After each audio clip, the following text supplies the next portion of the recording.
แต่เธอก็รู้ยังไม่ได้ดีที่สุดแล้วที่รักกันขอให้เธอที่จะไม่รู้ว่าเป็นยังไง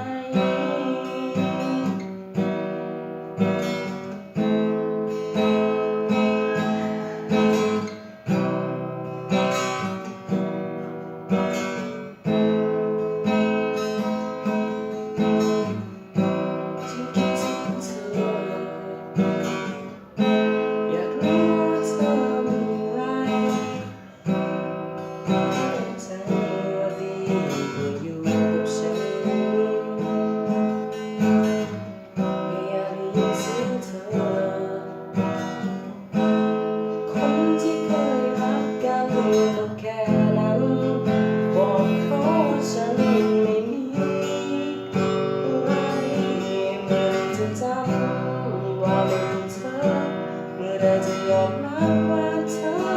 นั้นอย่าไปรบกวนชีวิตของเขาจะมีความสุขแล้วแค่นี้ก็ดีเท่าไรเมื่อจะพอความรักที่มีต่อเธอก็รู้มันคือไม่ได้ดีที่สุดแล้วที่รักกันขอบคุณเธอที่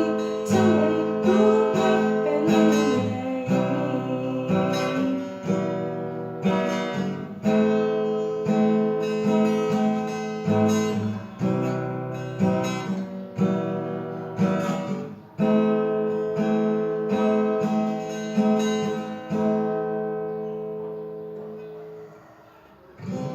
สักที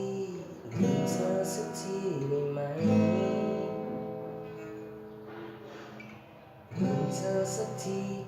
ลบเธอออกไปจากใจ